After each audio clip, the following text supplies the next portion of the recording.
Welcome back to The Frozen Chosen, everyone. Thank you so much for tuning in. I am Nathan Wright. I'm Caleb Wright. And I'm Joseph Wright. And we are here to review every episode of The Chosen from a confessional, reformed perspective. Let's get into episode 2. So at the end of episode 1, we met the character Jesus, right? I don't feel the need to clarify every time I reference him. The Chosen's Jesus, as opposed to the real Jesus. This is a fictional character named Jesus. We've established that. And so we meet him, he meets Mary Magdalene, and then that's the end of episode 1. Episode 2 actually opens up with some really base theology of the Sabbath, taught by a mother to her little son. This is an issue that is kind of the first big controversy for these characters as they're talking about the Sabbath. And then we also find out that the tax collector is Matthew, which I spoiled. One of us spoiled in the last episode that this tax collector guy is Matthew. We get some insight into the history of tax collectors, and we covered that in episode 1 as well. And then Jesus comes over to Mary's house for Sabbath dinner. And I took down a few observations on this. Observation 1 is that when Jesus comes to the door, he seems a little shy and insecure.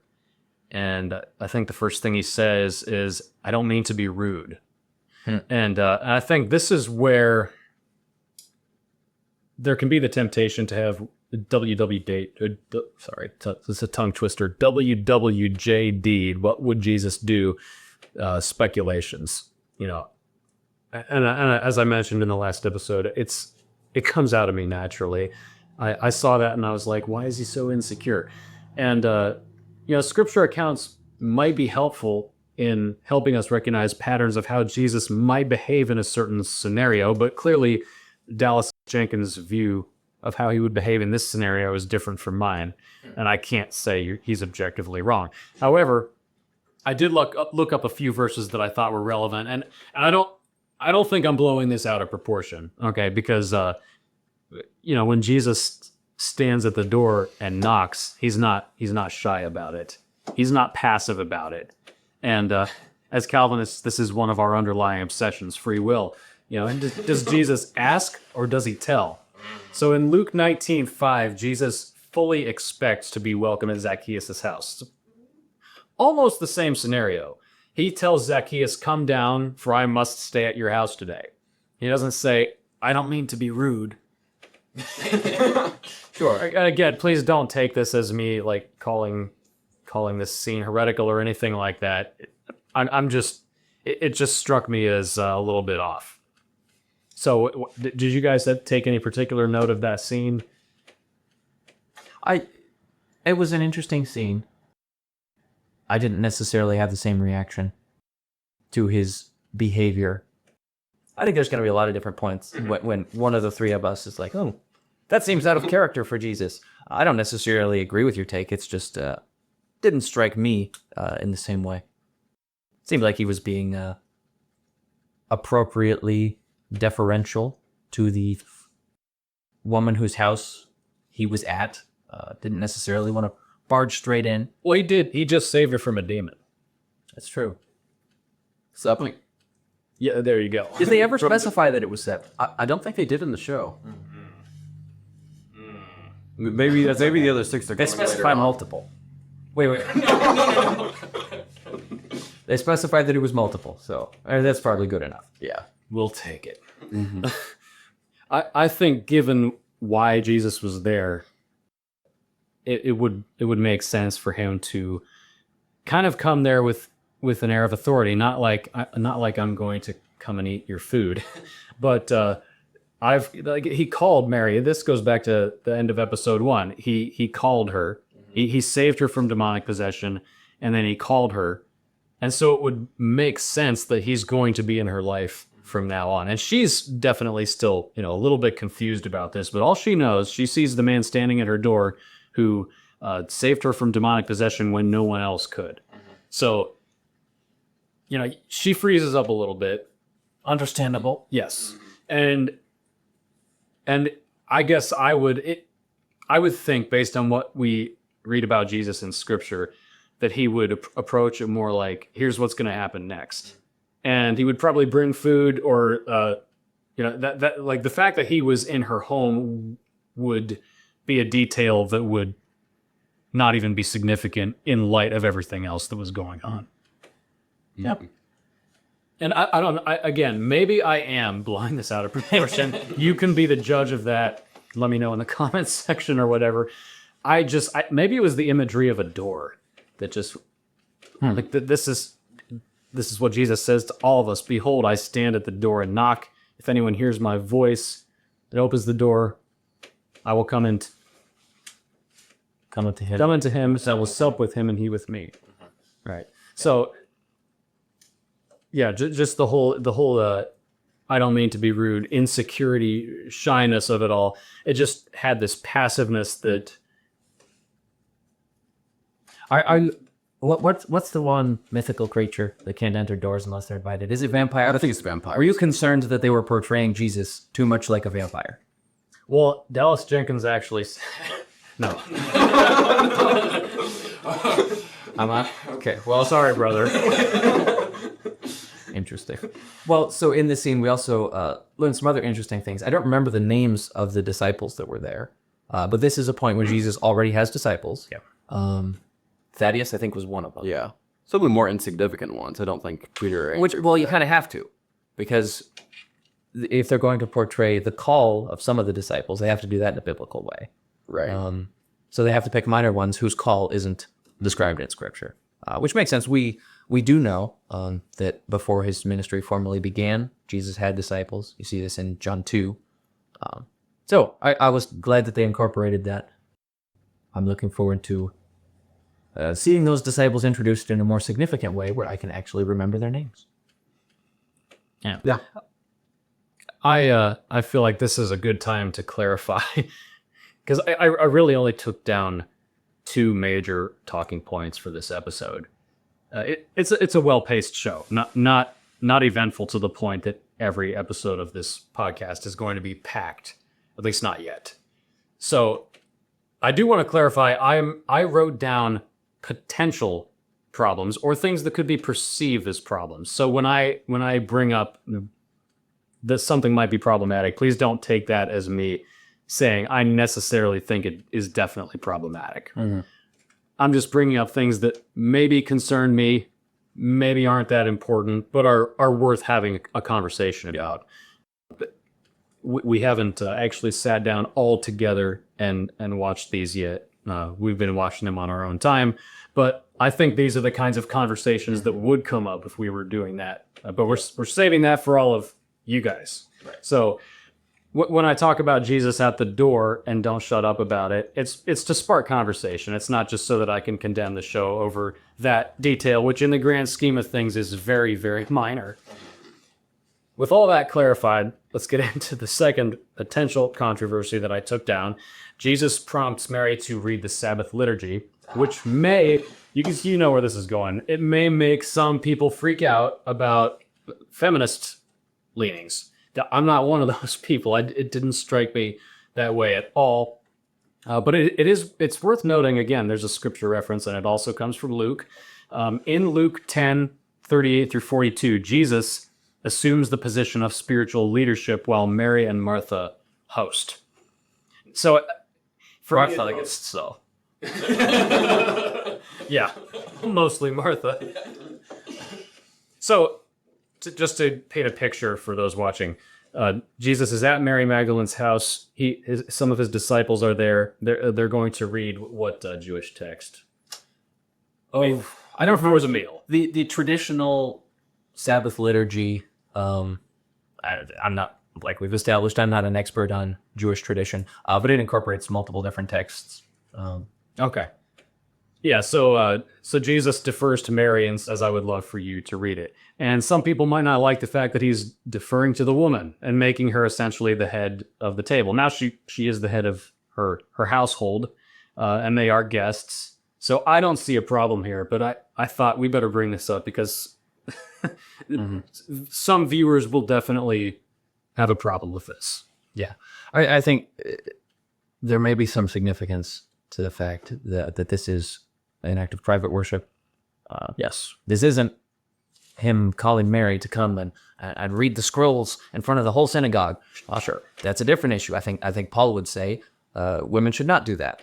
But for this private Sabbath observance in a house, for mothers or unmarried women who have their own house to do this. Again, we're not experts on Jewish tradition, but I think that's something you would expect very commonly, and indeed something that they should do, especially if there is no man available. But then when there is a man available, still wouldn't necessarily be wrong in this private setting. I mean, it wouldn't be wrong, yes. I think if this scenario played out at my church, I mean, like, I've been to church gatherings where we met at the home of a woman who was the head of her own household, and a man would always pray before the meal. It's just a course of habit. It's not like if she wanted to pray for the meal, nobody would freak out and accuse her of sin or anything like that. But it's just almost assumed the man takes the position of spiritual leadership when applicable. And I like that, but again, I'm not going to freak out about this scene. I think that there are patriarchal Reformed guys who aren't necessarily even in the camp of those who are overly aggressive, the hyper-patriarchalists. And I know that's a bit of an overused word, but they do exist. But the guys who read feminism into every detail. Well, we all know that there are guys who are doing it just because they like to be aggressive. I'm not talking about them. I think there are other guys who do it out of a place of genuine fear because they see the damage that feminism has done to society by creeping into places where we don't see it. And so as a result, it's like they almost live in fear of feminism and they cower around every corner looking for it. So if someone were to freak out about this scene, I would just gently encourage them to consider that. Yeah, and I don't think... Well, we could also analyze this from a non-gendered perspective. We could compare it to something that we haven't seen in the show yet, but Jesus' baptism. When Jesus shows up right before John the Baptist, clearly expecting to be baptized, John's reaction is, I'm so much lesser than you. You should baptize me, not the other way around. And he's kind of right. Jesus is in a much superior position, has superior authority. There's not a gender dynamic in that case, but what we see is, Jesus defers to John. Now, he says that is to fulfill all righteousness. That particular justification might not apply in this case. But Jesus deferring, I maybe wouldn't say submitting, but following the lead of someone else in a religious act, there is precedent for that. Right. Yeah. Yeah, I like that. There's Nicodemus, and there's more developments with Nicodemus and Mary. Yeah, it's nice that you see Sabbath observance from multiple different perspectives in different households. That was fun. In addition to that, you're right. We see Nicodemus being brought the news that Mary, they don't call her Mary, they still call her Lilith. They did name her. Oh, yeah. She has been exorcised, which he doesn't believe is first because he knows that he failed. But then he starts to get convinced that, like, oh, well, maybe I was wrong and I didn't fail. I succeeded at exorcising her. It just didn't take right away. So he goes and tracks her down and tries to figure out, like, some of the details. And then he finds out, to his surprise, somebody else did it. That was an interesting scene. And I think Mary's portrayed pretty well in that she's still hasn't quite figured it all out yet. She's just trying to satisfy his curiosity, but she doesn't have a full understanding of the significance of what has happened to her, who did it, and all these things. It's an interesting progression. Yeah. I guess the only other major plot point for this episode is Peter and Andrew. Yeah, Peter has this agreement with Quintus we talked about a little bit in the last episode. Where he's going to rat out some of these Jewish merchants who are selling fish on the Sabbath and not paying taxes. Were they selling them or just catching them? I suppose the merchants would be buying them from the fishermen. Well, so possibly both. If they're fishing at night, remember Sabbath starts at sundown. So if they fish Friday night That's Sabbath. Oh yeah, Peter did go out. It was evening when Peter went out and told Andrew that it was justified because they had to save their lives. Right. Right. Yeah. Which obviously we would cancel him otherwise. But yeah, so you fish Friday evening after sunfall. That actually is Sabbath from a Jewish perspective. And then if you sell it the next morning, that's still Sabbath. Right. Probably all taking place on the Sabbath. And that there's a little argument he gets in with his wife. I think she handles it pretty well, actually. She says, you only have God to deal with this night, not me. Next week, you have to deal with both of us, which I thought was a funny and also good way of dealing with that. You know, extending grace to her husband, but also being firm about what is right. And that's her desire for her family. Yeah. Yeah, if he's into some shady stuff, she's not going to overstep and make herself an authority over him, but she does also have an interest in his spiritual well-being, as well as the integrity of the family. Yes. Yeah. Well, and it's like a Skylar and Walt situation.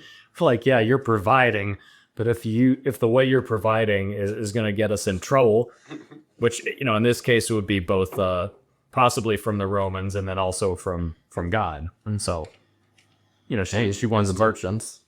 Yeah, all kinds of, and even like Andrew was not in favor of it. So yeah, Andrew's all kinds of trouble. yeah. All the characters are very well written to exhibit the struggles of really trusting God with situations where we know what is right, but we want to take things into our own hands. And that's what's happening here with this whole Sabbath controversy. No one is trying to break the Sabbath because they just don't care. All the characters take the Sabbath seriously, but it's a thing they're wrestling with. You know, do I strictly adhere to the Sabbath, or do I bend it because I feel like God is not going to provide if I obey it? And I like it so much because it's a sin that we have probably all fallen into at some point. It's a sin that is very easy to fall into. So it makes all these characters very relatable as people who follow God. Yeah, and it sets up a big thing that I'm sure will pay off later in the show, Jesus' teaching and relationship to the Sabbath. Yes. Mm-hmm. Is there anything we missed? Not that I can. It wasn't a super eventful episode, Right. but Yeah. Well, we will get into some of we'll get into the long list of controversies at some point soon. I think right now it's good to kind of settle in, take in what the show is getting.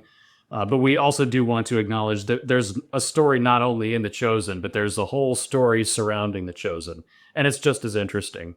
I don't know anything about it. I'm gonna assume It's a wild ride, and while we did establish that the main purpose of this podcast is to discuss the actual content of the show, we don't want to ignore the story of how it has been made, and there's a lot to unpack. And it's difficult to find objective information on it.